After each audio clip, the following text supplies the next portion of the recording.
Good evening, everybody. Happy Inauguration Day. I'm Maui. This is the Dope. Thanks for joining us. Excited to talk about all things geek this evening. We'll probably talk a little bit about the inauguration, at least like the stunning outfits that I saw, because oh my god, Michelle Obama like came out like whoa. Just saying. Joining me today, I have Stephanie. Stephanie, hey, how you doing? Hello, I'm good. How are you doing, Maui? I can't complain. I can't complain. We have a new president, so pretty happy about that. Yeah, me And too. then also joining us, we have Alana, and make sure I say your name correctly, Litha, correct? Yes, Lipa, thank you. Yes. Okay, said it perfectly. Sweet. All right. Litha, first time on the show. Litha, thank you so much for joining us today. And also want to make sure that we shout out tomorrow is your birthday. Happy birthday. Happy birthday. Thank All you. right. Thank you for having me on. I'm really excited about this. I've never really done something like this. It's Hey. super easy. Yeah, it's super easy. We just have fun conversations. So yeah. First off the bat, did anybody watch the inauguration today? I did. I You watched it watched today. it? You watched it? Did you see Michelle Obama's outfit? Okay, I didn't watch it, but No, I didn't actually say because I was working during it, so I was like, Mhm. it was like catching On it and in and off. out. Yeah, Everything Michelle about that. Obama. Oof. Michelle Obama came out like a beautiful Wakandan queen. Like, oh my god! Like this outfit was amazing. I was, and like everybody had good outfits. Like Jill Biden had a nice periwinkle blue. I mean, Hillary kind of was black, but Michelle, like, whoa, like, and Barack too. Like, they both, and it doesn't hurt that they're also like Michelle and Barack are like a foot taller than everybody else. So like they just came in looking like Jay-Z and Beyonce. It was crazy. I'm just yeah. okay, so I got a few different topics I want to talk about today. First topic I want to talk about. They just recently aired the final Alex Trebek Jeopardy episode, and that made me very sad because I grew up on some Jeopardy, and they did this really beautiful tribute at the end. So I just wanted to quickly shout that one out. I don't know if y'all are big Jeopardy nerds or not, but I was a big Jeopardy fan growing up, and I still watch Jeopardy all the time to this day. So, what about y'all? No. I mean, I remember growing up watching it, uh, and even just like seeing the quality Jeopardy moments that would show up online or like the memes and stuff. Yeah, There's some especially when you really have good like a ones. big winner that's like goes on a huge run. Like Yeah. the last two, James Holzhauer was like really close to like beating Ken Jennings' record. Like, yeah, it was pretty crazy. So yeah, so I just wanted to shout that out real quick. That's not really like that's sort of nerd like geek news, but like kind of like geek adjacent. But let's get to the first main topic, which are movies that we're hyped for. I'd love to hear some movies that y'all hype for. Stephanie, what are you hyped for? Like movies or TV shows that are coming up that you're like excited to see? Oh, you always put me on the spot, Maui. I can give you some time because I already got some in the pocket ready to go. Well, if we want to talk about this right now, I don't know. I'm really excited to see the rest of WandaVision because me and my girlfriend started that last night. Yeah, we can talk about that. So we actually have a full spoiler review. So we won't go into spoilers on this show. But we can't talk about it without spoilers. Absolutely. I thought it was fascinating, the first two Mhm. episodes. What Yeah. about you, Alana, Litha? What y'all think of it? I haven't seen it yet, actually. I've been kind of wanting to, but I'm one of those, I kind of wait because I like to binge shows. So at least Mhm. let it get a full episode so I can be like, oh my God, I love this. Like, where's the next episode? I haven't Yeah. seen it, but I actually want to see it as well because of the response a lot of people have sort of like had to it. Because I like, I'm a real big fan of like things like David Lynch, and stuff. And so anything that's relatively like surreal, I'm interested in. And when I saw like the trailers, I was like, okay. But when the general response that people had to it has really like piqued my interest. So I'm definitely gonna check that out at some point. It's so So funny that you mentioned David Lynch because I'm a fan of his too. And my girlfriend was telling me like people are saying it's kind of crazy, and I was like, okay.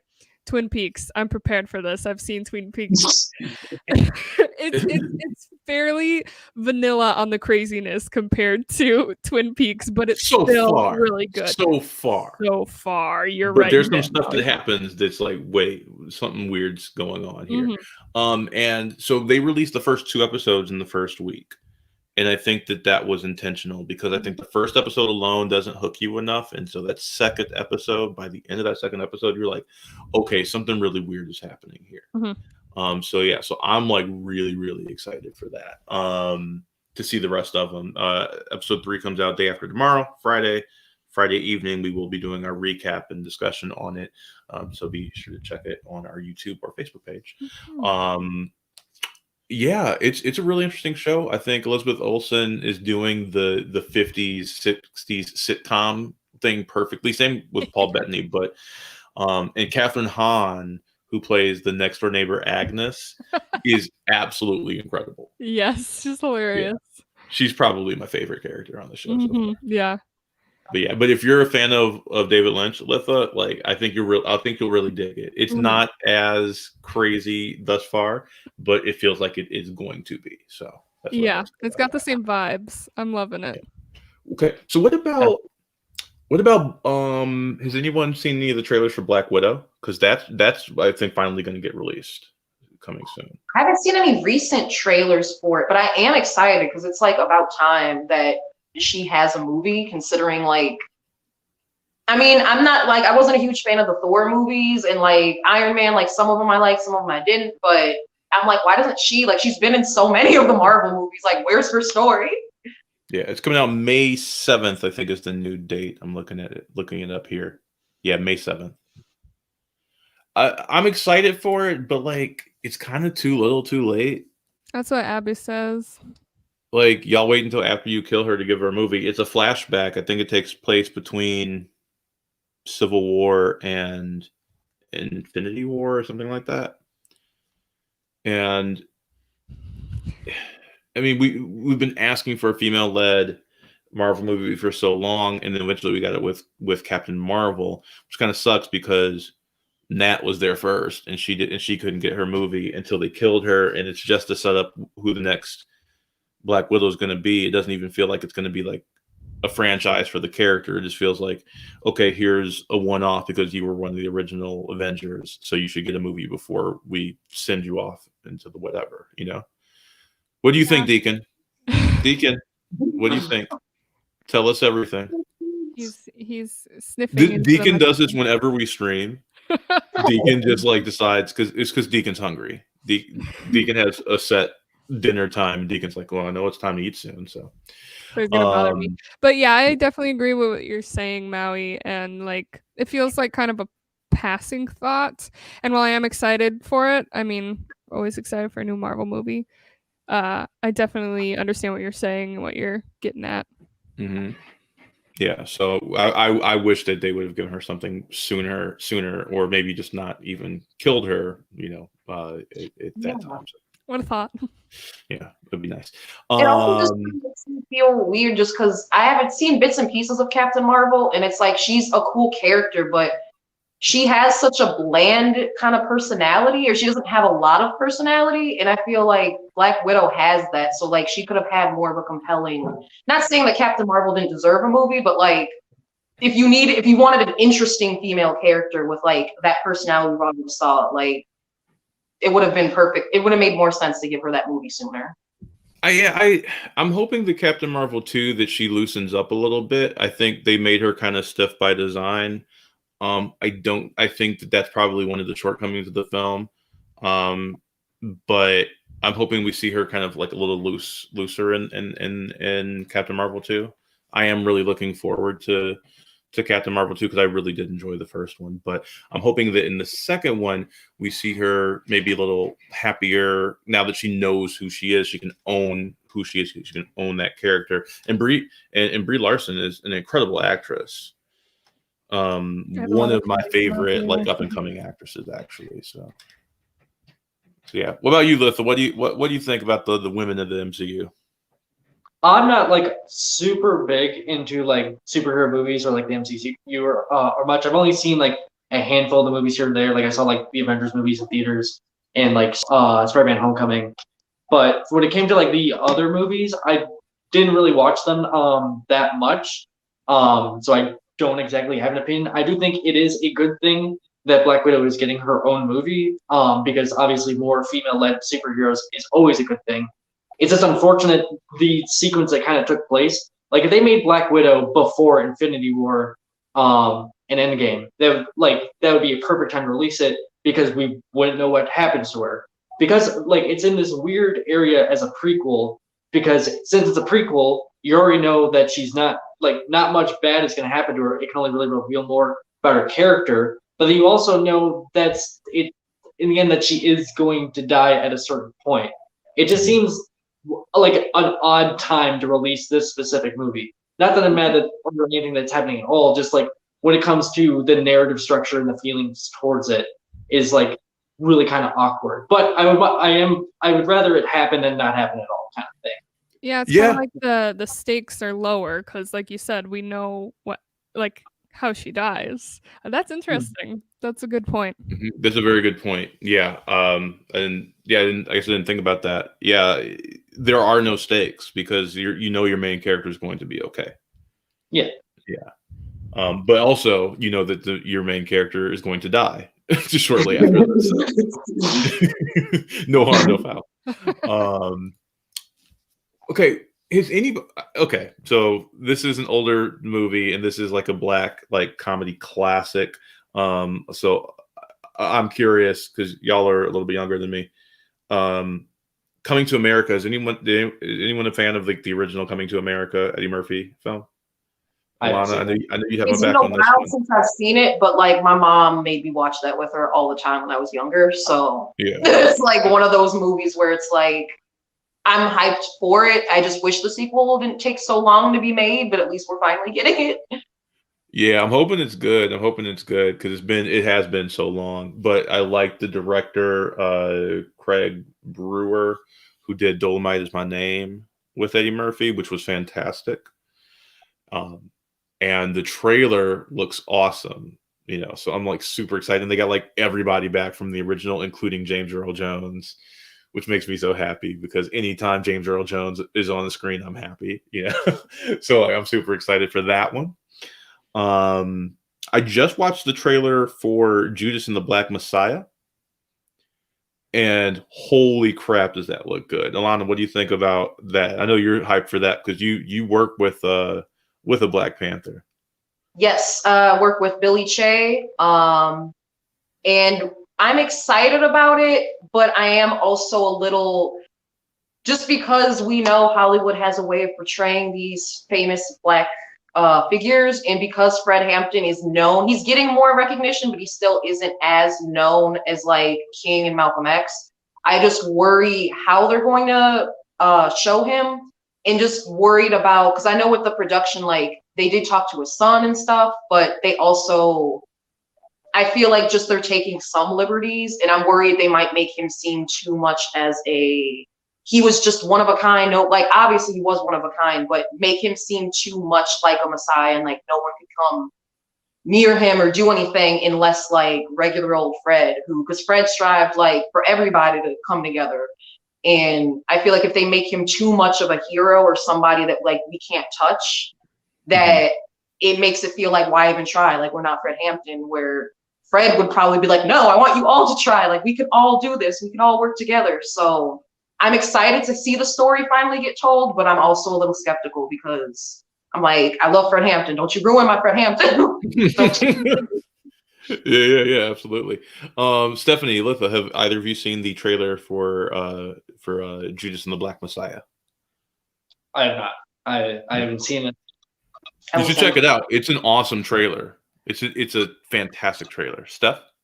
I watched the trailer at your suggestion like 5 minutes ago, and gonna be honest, I don't understand most of the context and the historical story. But the trailer just like it was meant to like hype you up, and it did that, and I loved that.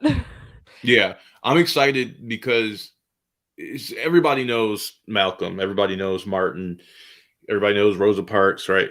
there's so many other people like in the struggle, and this is like one of the big ones that like, a lot of people don't know. This is a household. This should be a household name, and I'm excited that everybody will know this man's legacy. So that's all the more reason, right, Alana, why we need it to be told in a real way, right? Exactly. And don't deify him. Show him as, you know, a flawed person that's just doing the best that he can to try and get equality for his people.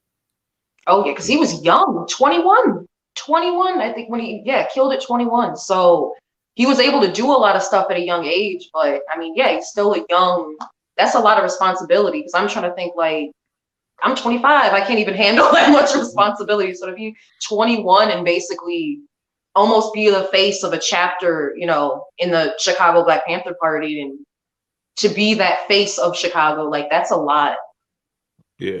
And just for a little reference, Alana, you want to explain just a little, like, just Black Panthers 101, kind of like how they got started, you know? Okay, so Black Panthers, they started in Oakland. Roughly, I mean, I think it was like 4 to 6 of them. I know Huey P. Newton was definitely involved, Body Seal, but they were young. They were like 18, 19, 20-year-olds, just basically, you know, seeing how things were in their community, seeing the way cops were treating them, seeing the way that they tried to implement their own change. They're like, if the police and city's not going to do it, we're going to take matters in our own hands. We have cops, you know, beating up our people. Well, we're going to go watch them and see how they deal with people. So they would show up with guns and watch how the cops treated other Black people. And once the cops kind of saw these, you know, Black dudes with guns watching their every move, they kind of slowed down. And that frightened the hell out of police, out of everyone. And not only on that aspect, but they tried to help the community, help them with food drives, the free breakfast programs for kids. A lot of the reasons why we have free breakfast and lunches for kids was because of the Panthers, because it showed that America's not taking care of their people, so we're going to take care of ourselves. And yeah, it was very radical, but because of that, it had a lot of pushback. And fortunately, you know, there's a reason why we're not super versed in what the Panthers did. They did a lot of socialist and communist practices, and they lasted up until, like, I think the 70s before they were disbanded, and leaders have been locked away or in exile, killed. So yeah, it's a lot of history, but it took a lot of guts and a lot of organization for young people to come in there, you know, see that there's a problem in the community and implement it. Also, fun fact, because of the Panthers, that was the first time the NRA ever pushed for gun control. Yep. Because Black people were arming themselves. So NRA they is all demonstrated at the California Capitol, and this was while Ronald Reagan was a governor. He's governor or senator? He was governor of California at the time, I believe. I think he was governor before president. Yeah. Yeah, he was governor of California, and he was at the Capitol the day that they were demonstrating, and they were armed. They all had their gun cards. They all knew the letter of the law. They did exactly what they were allowed to do within the letter of the law, and they were demonstrating at the Capitol. And Ronald Reagan, you know, Republican paragon, Ronald Reagan was like, "We need gun control. Can't have people walking around with guns. It's crazy." And yeah, there's actually a really awesome podcast called More Perfect. And they just go through old Supreme Court cases, and there's an episode where they talk about the Second Amendment, and there's 3 court cases throughout history that kind of shaped the Second Amendment to what it is, because the Second Amendment used to not be a big deal, and that's the first time where the Second Amendment came under scrutiny, and it happened again, and then not that long ago did the Second Amendment get the power that it has now, when they finally said, okay, this has come across our desk too many times. We need to figure out what does the Second Amendment actually mean? And if you read the Second Amendment, there's so many commas. It's like they just invented the comma, and there's so many commas in there that it doesn't really make much sense. So there's all these clauses that it creates that kind of contradict each other. And so they decided that they were going to take it in their hands to figure out what the founders meant. even though the founders were talking about muskets and not weapons of mass destruction that we have now. So the entire conversation is relevant. And that's kind of the problem with people that believe in originalism when it comes to deciphering constitutional law. So yeah, it's fascinating, and I'm curious to see kind of what of that gets talked about in this movie. I'm very excited for this movie. I think it's going to be really cool. So, little history lesson. Sorry, Alana and I, we like to get radical up in this motherfucker. Very interesting. It's like I've never heard any of this stuff.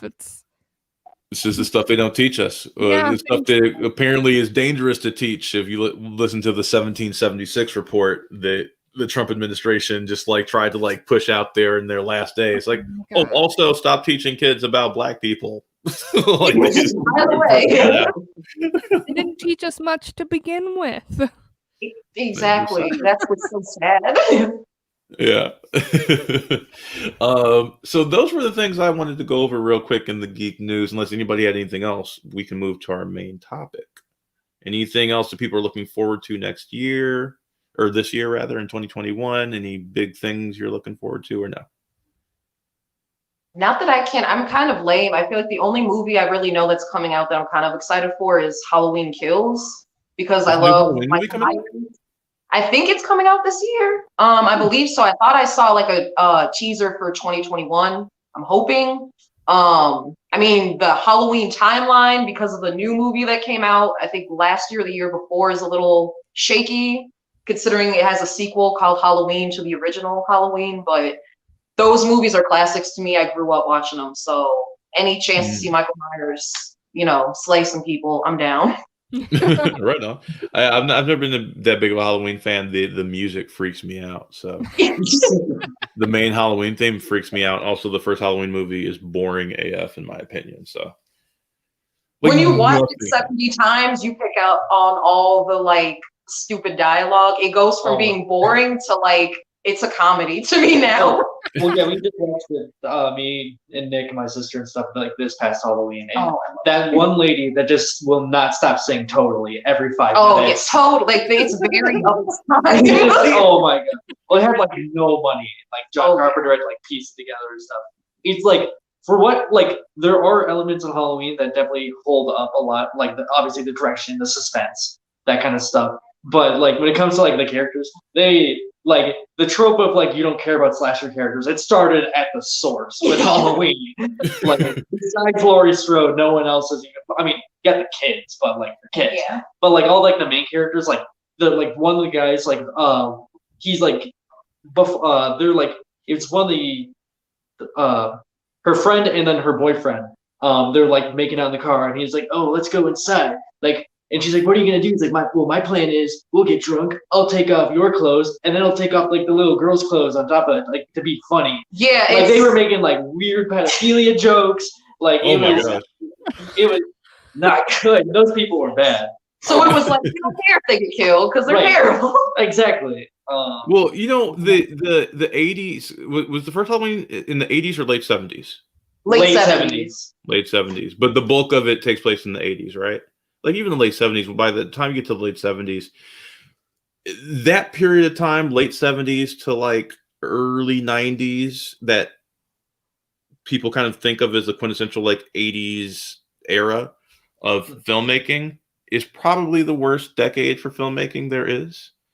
There are some good movies. I'm not saying that there aren't. There are some good movies. But if you look at like what was happening in the 50s and 60s, in 70s, there's some incredible filmmaking. 90s, 2000s, you got incredible filmmaking. The one thing I think that the 80s got right was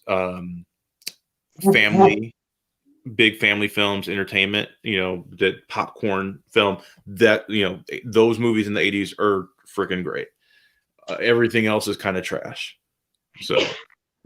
Well, I think probably like the best stuff that came out of the 80s is like that mid-budget action movie stuff like Die Hard, Predator, RoboCop. Like it has enough money to be good, but like it has still a small enough money that like a small director can still like have a budget control. Everything else garbage for the most part. but like that mid-budget kind of action movie, we only recently saw like stuff like that come back again with like John Wick.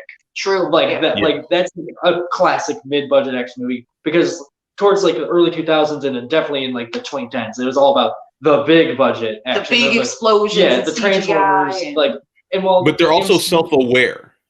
Yes. Like, especially they like know what they are, and they don't take themselves too seriously. Like Die Hard doesn't take itself too seriously. Like I just watched Die Hard for Christmas, and Die Hard is funny AF because it's not taking itself too seriously.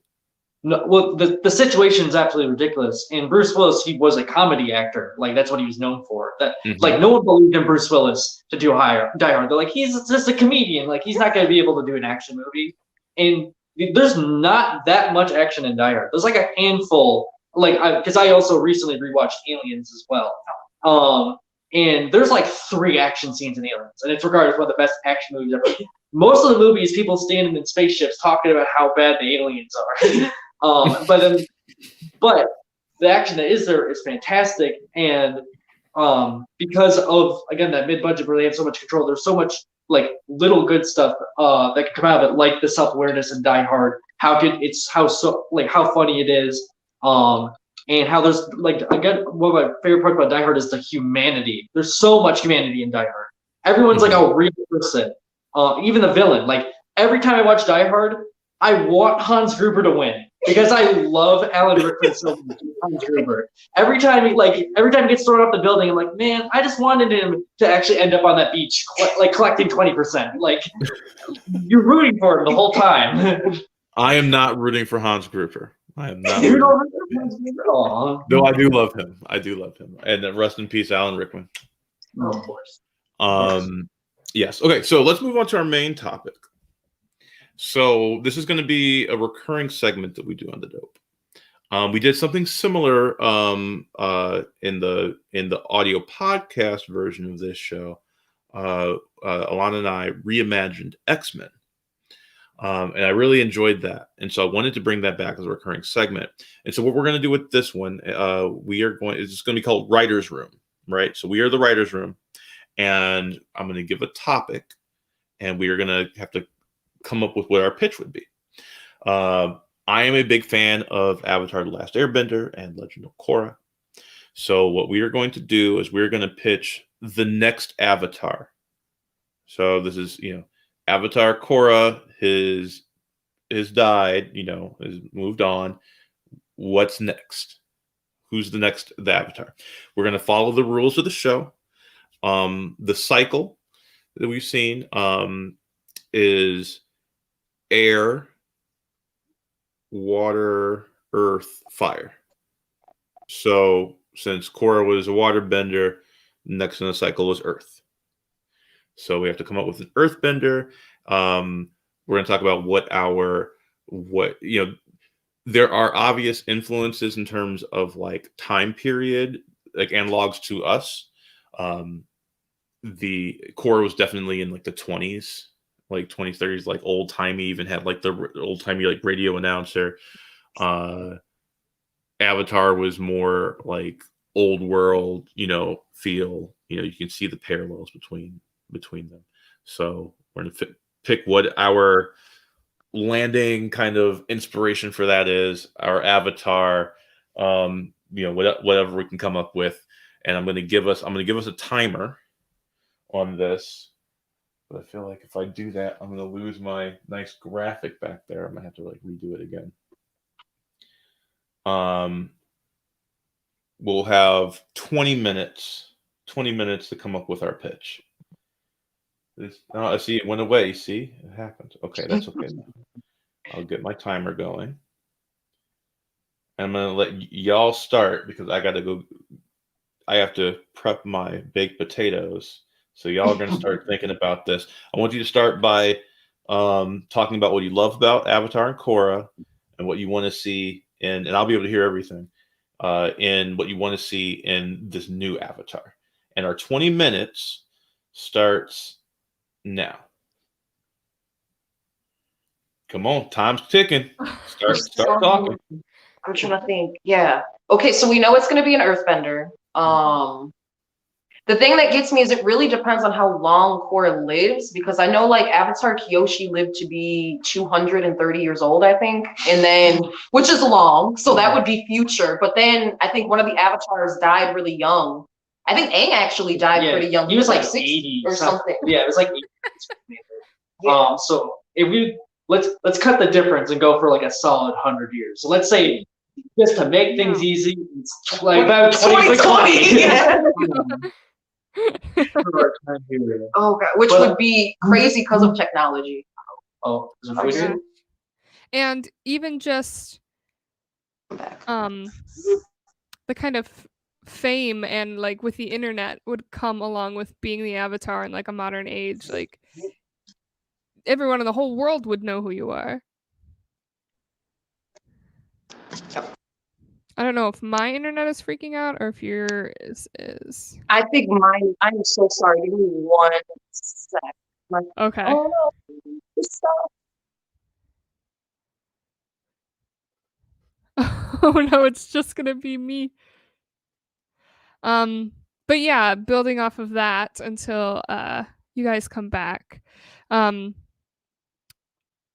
of my favorite parts about Avatar, which I rewatched over the summer over quarantine, was the themes of the show and kind of the politics like that they weaved into a children's show. So I think it'd be really important to keep with those kind of themes and move it along to modern politics, which would be very interesting.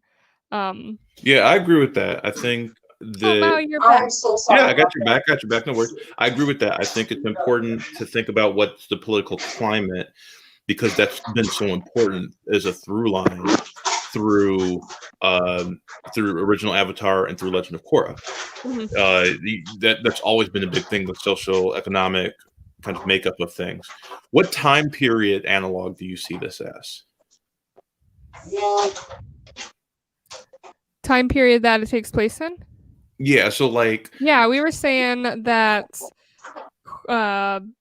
good 100 years on from Korra, so like modern time is what. So you would want to see like more of a modern day analog, like this is like age of the internet era Avatar. That's a pretty big jump. So that's interesting. I like that.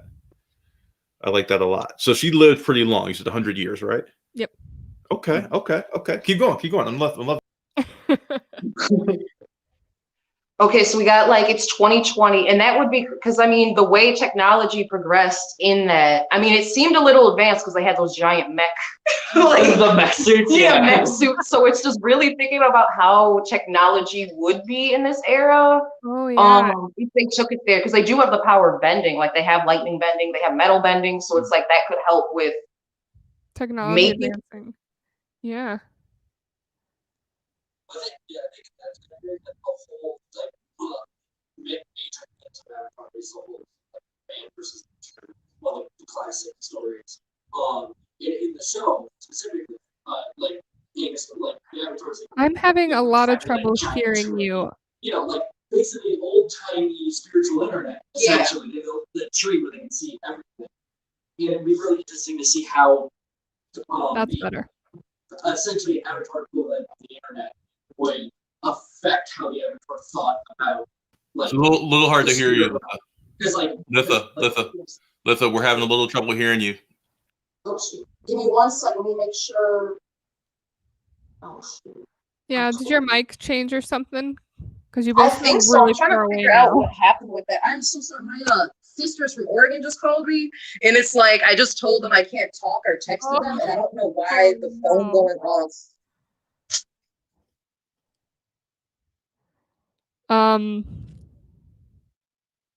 Oh, now it's just me. I couldn't quite hear what Litha was talking about. But I think it'd be really interesting, like I was saying earlier, to build on like the politics of today. And we were talking about how like technology already seemed advanced because of their bending skills, like way back in like Aang's period, whenever that was. So it's interesting to think about how much technology would be advanced beyond what we have, because they have the advantage of like bending and kind of they already have like an advantage over us. So I think that would be a really cool aspect to include. What would technology look like if it was just a step beyond what we have now? If we had bending abilities, if we had these things to make it easier, and what would be? I guess the next question is, So here's this the was thing fast. with that, though. Here's the thing with that, though. If you have it in modern day and technology has progressed so much, is bending is useful as it used to be. And this is kind of coming off something that like I'm taking elements from something like a fan thing I've been working on. I posit that if your technology is advancing that much, that is how the equalizers kind of get to what they want, to level the playing field. And so all of a sudden, earthbending isn't as impressive because now we have stuff that we can be stronger. I can lift a rock, with cybernetic enhancements, things like that, right? You can have ways where people that aren't benders can have abilities that make them more evenly matched with benders. I think we're frozen. What'd you say, Litha?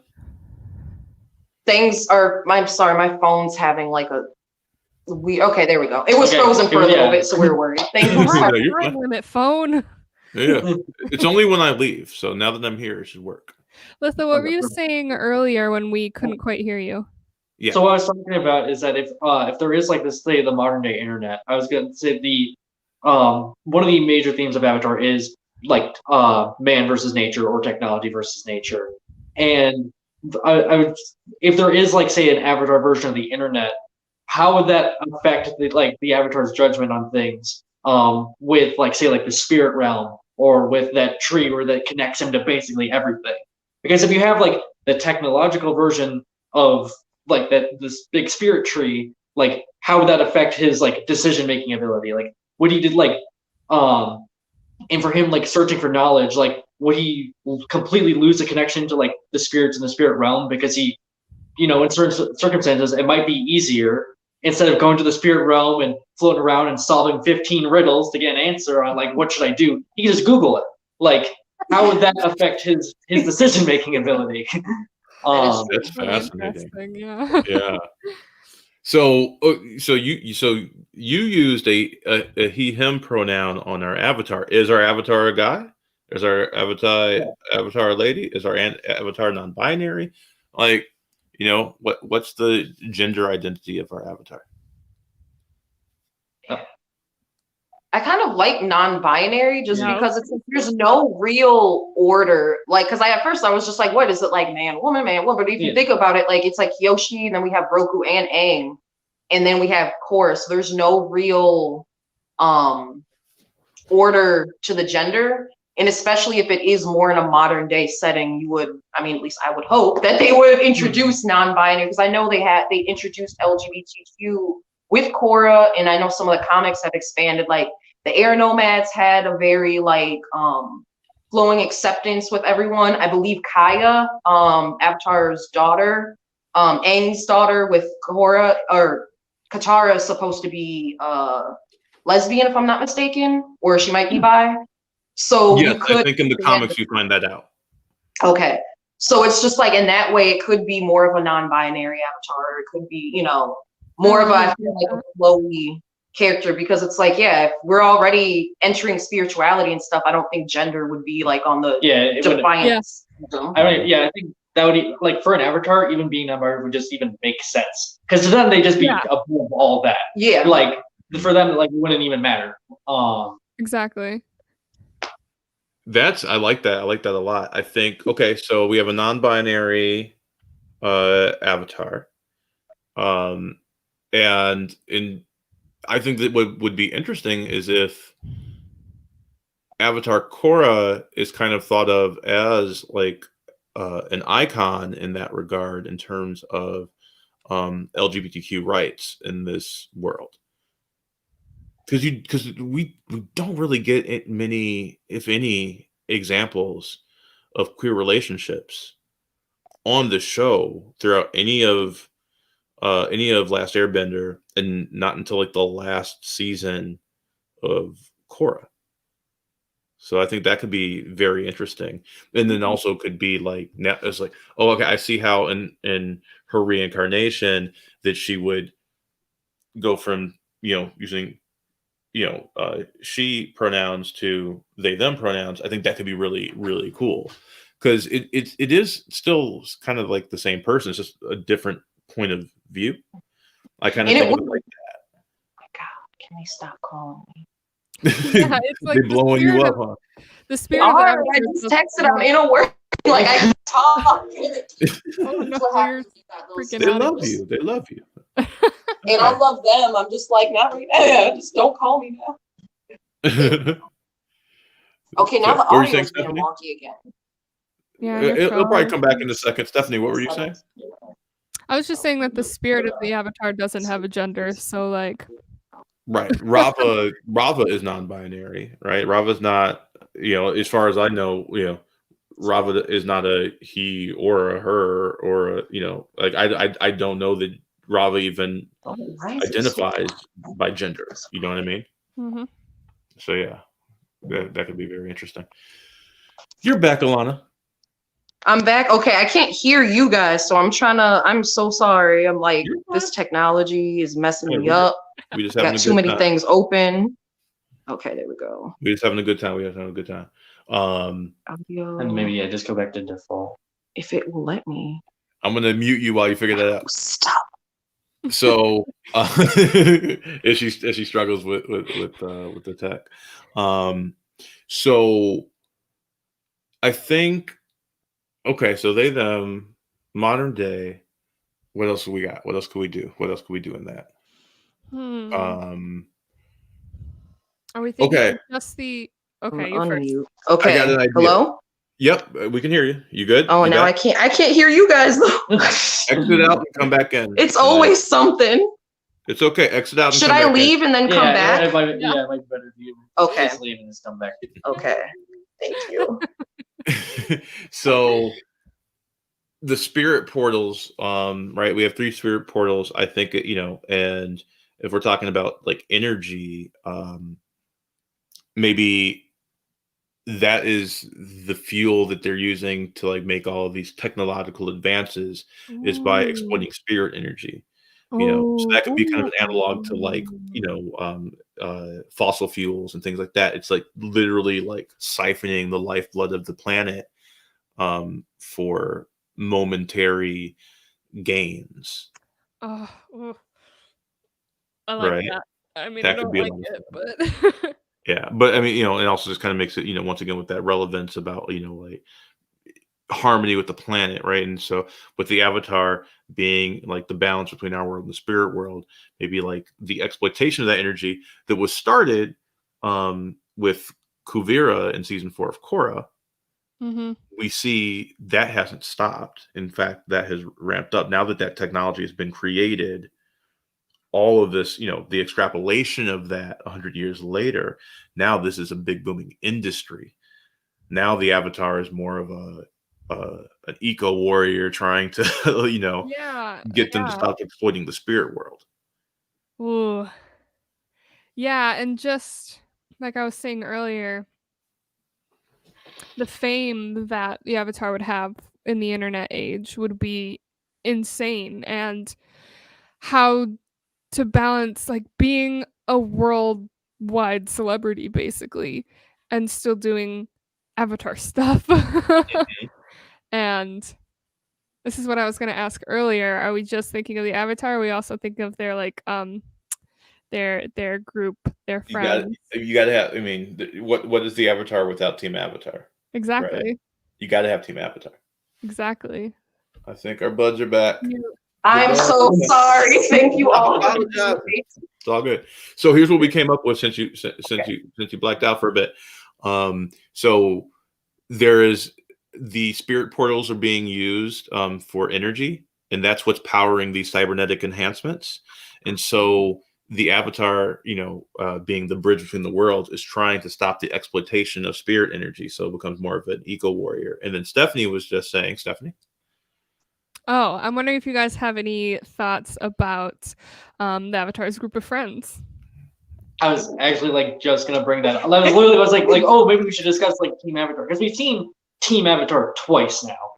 And I feel like, as much as I love all the side characters in Korra, like I love Bolin, I love Mako, I love Asami, I think it would be interesting to see a semi like kind of lone wolfish sort of Avatar. Like, what are they like, just like on their own, and make it super character focused, because with a world like this where things are getting extremely complicated with things like the new technology exploiting the spirits, like a self like identity, that kind of stuff, it might make more sense to have like to be hyper focused on an individual and maybe a couple like side characters first, like, maybe, and then like by maybe season 2 we finally see that like the Avatar start to let people in.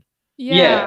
And I'm really interested in the lone wolf versus like the group of friends, kind of like in Doctor Who. You see the Doctor is always better when they're traveling with someone, so that would be really interesting to see the difference between. And without that makes me think, what if the mold of this Avatar was kind of based off with the Eco Warrior thing? What if the Avatar was based off of like Greta Thunberg? Right. And so like maybe there's also a bit of neurodivergence there. So, so this Avatar doesn't really work well with others. It has a tough time connecting because this Avatar doesn't process emotions in the same way that a lot of people do. So this Avatar has a lot of trouble connecting with people. So so that's why we see them kind of solo. And that gives us a reason why like this Avatar doesn't really have a team Avatar, and we have to and has to eventually encounter people that understand the way the Avatar processes. So eventually they let some people in.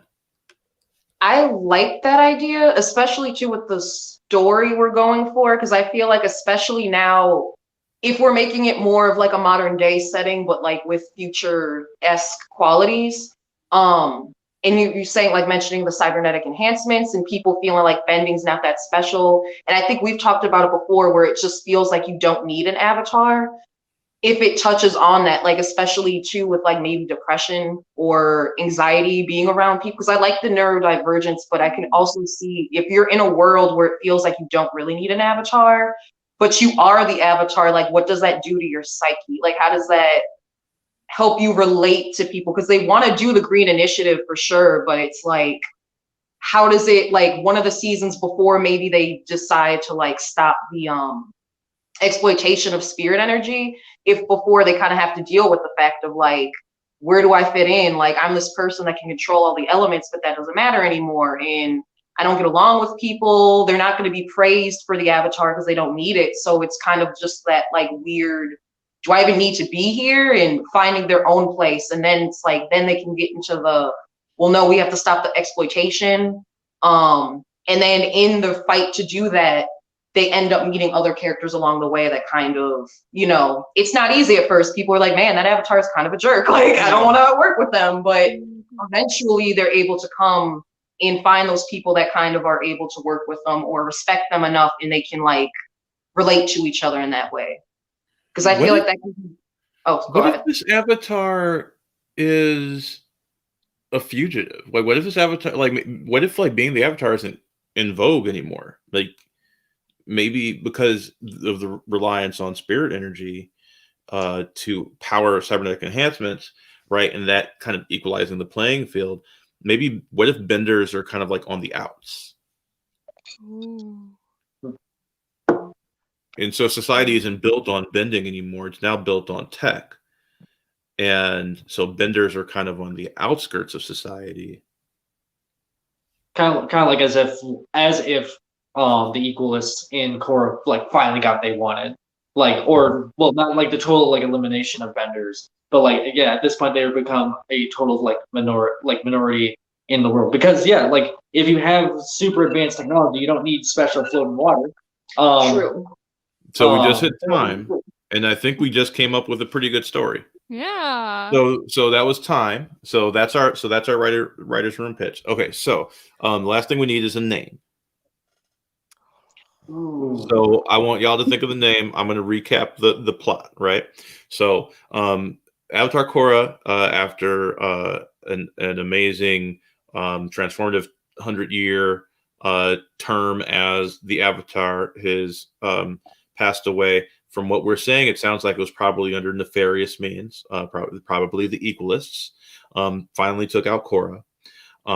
And there's been a disinformation campaign to discredit the input and achievements of benders in society.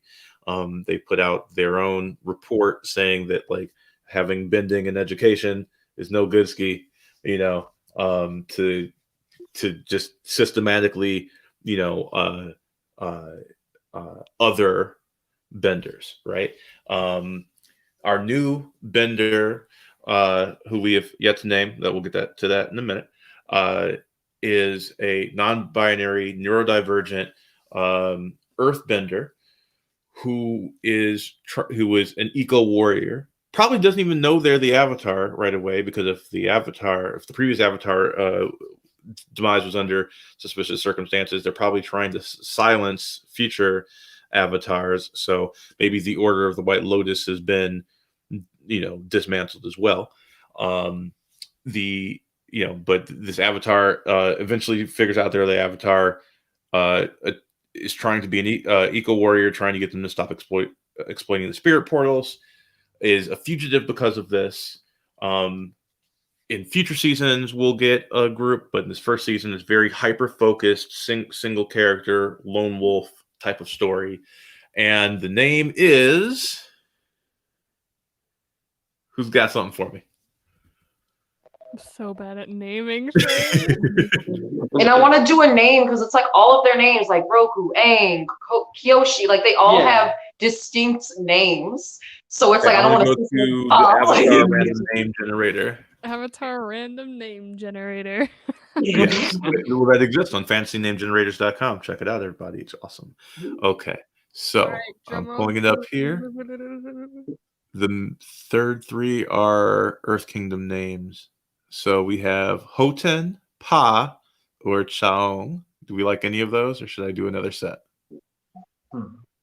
Hoten I kind of like, but it reminds me a little bit of Goten from Dragon Ball Z. So I'm like thinking about the What about Te, T-E-H, or Gi, G-I? Or what's the other one? Te, T-E-H, Okay. or Te. Gi, G-I? Smash them together. Teggy. Teggy. Teggy? I kind of like Sounds Teggy. I'm not gonna lie. I do like that. It's kind of like weird and awkward, kind of like them, how they would be. That would so Okay. it would fit Like Avatar Teggy. Like that sounds like it could be one. Yeah. Okay. I can Okay. see that in mind. I acquiesce to that. Maybe just Gi for short. Full name Teggy. Yeah. Teggy. Only for all the real friends, like once they make real friends, then it's like you can call me Teggy, but like I go by Gia. Yeah. Yes. Okay. So there you go. That is the sequel to Legend of Korra, the saga of Teggy. I could real quick though, I would like the idea of like maybe if the White Lotus is just more, because I feel like the White Lotus could never really be gone They're completely. still there. They're still underground. So like if they would be like, but maybe have like Janora or one of like Tenzin's sons like be the lead, or like what's the name of the youngest one that created fart bending? Like to have him be like the head of something of it, because that would be to see his growth from creating fart bending to like leaving the White Lotus to try and find like the next Avatar and help them out. I feel like that would be like, you have to include some characters from like the previous ones to kind of like draw interest. Would the White Lotus be like an awesome super force again, or would they even be even lower than where they were? Because they were kind of falling from grace a little bit in Korra. True. But like you forgot who it was. They said they were like basically like glorified like bodyguards, whatever. Basic, like they weren't like this super secret. They weren't like super powerful anymore. Like would like say like one of Aang's children or Tenzin's children be able to like rebuild them, or they just keep falling down to like basically like irrelevance. I feel It's like that probably a few irrelevance, I people would at this point. It's probably a few people like upholding the tradition. It's like Yeah, kinda Tenzin's youngest. underground. Yeah. What was his name? Why can't I think of his name? I can't. I think it was with an M. Was it with an M? It's like Mogi or Mochi. Yeah. Or, I can't remember his name. But yeah, I like that. Like he's an old man now and kind of, kind of crazy. Like Boomy-esque kind of. I did Like that. that they fall from grace and people are like, we don't even have to worry about the White Lotus. I thought they were disbanded. They were already in ruins before. So it's like that gives them more of the ability to be more underground. So then if they do discover Tagi or whatever, they can at least protect them. Or at least help them be like, you're the area, this is your duty. Yeah. I would also like to see further exploration into a new style of bending. So my last thing I'll say on this is Mila. maybe Mila. like hinting at like that there's a fifth form of bending. We already know that there is with energy bending, but like that there's more that you can do with energy bending. So there's a little hint at that I think would be cool. Maybe not too far into that, but seeing that as a new discipline that could be explored. Yeah, because I feel like we got introduced to energy bending, and I need to like rewatch Korra a little bit more, but I feel like there wasn't a lot of examples for energy bending. Like they kind of just retconned it in the original, like they explained it with the turtle line, but it was kind of out of left field for people, especially people that have watched the show like in its entirety. It's like, what's this new bending form? So I feel like if they could kind of touch back into it a little bit and explore more of what energy bending could be. Yeah, because they didn't really expand a whole lot on it in like Korra, not that I can really like think of. Yeah, because they used blood bending to take people's bending away. But, yeah.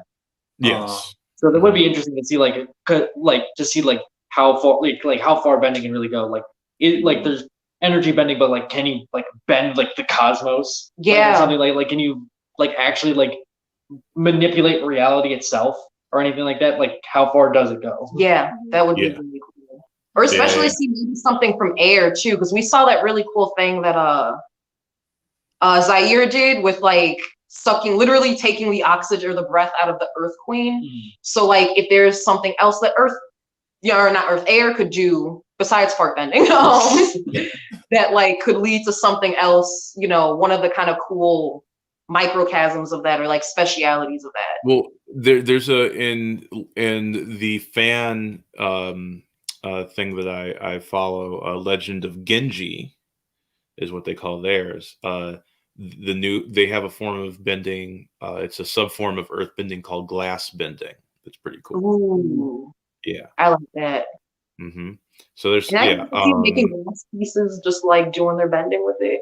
Well, I think what would be interesting because energy bending would be energy bending is basically bending all the elements together, right? It's just like the rawest form of bending. And so maybe people start to be able to bend more than one thing at once. So maybe like we've seen that a bit, right? And Korra with Zahir's crew, right? Like there's lava bending, which is a mixture of earth and fire, so seeing different mixtures of that, or swamp bending to me requires a little bit of earth and water discipline. So seeing how you can like mix, the various forms could be very interesting. Oh, and to get more of a insight too on combustion bending too, because I feel like we got combustion man, and then we got Plea, I think that was her name, that could also do it. And we didn't really she said something about being an assassin or trained to be an assassin or a killer, but that's about it. We don't really know how they do it.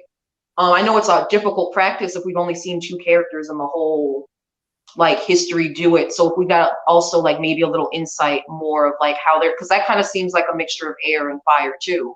Yeah. Yes, there you go. So that's our pitch. That's our writer's room pitch for the next Avatar, the Saga of Tegi. So if you like that, please let us know. I think that's really cool what we came up with. I dig it. That's our show for today. I want to thank all of our guests, Stephanie, Alana, Litha, happy birthday, Litha. Thank And please, anytime you wanna join us, let us know. Yeah. So you were a wonderful addition to the show. Oh, today. thank you. We will be back next week. Look for updates.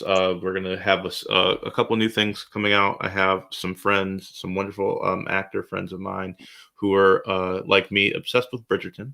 And so they're going to be doing a Bridgerton rewatch podcast. We're going to go through every episode.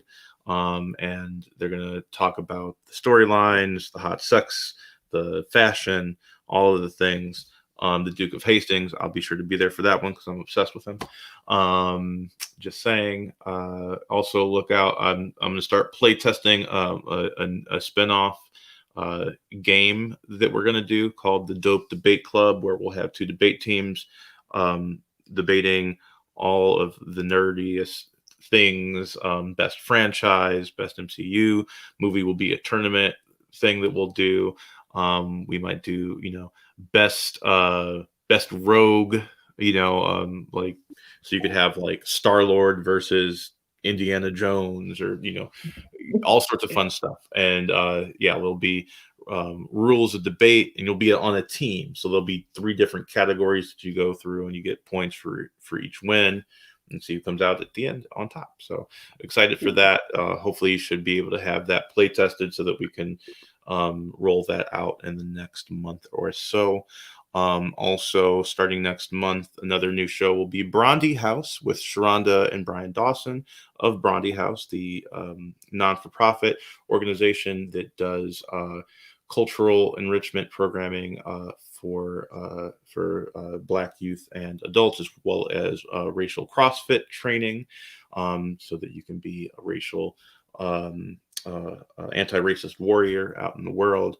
They're awesome. They're going to be talking about different heroes of Black culture, and not just heroes that relates to like civil rights movement, because that's a very small part of our history. We've had thousands of years of kings and queens and civilizations with the Black people have built, and I think it's a really cool thing to learn about ancient Maui and great heroes of African culture. So be sure to check that out too. Thanks so much for tuning in, and be sure to like and subscribe. Have a good one. Bye. And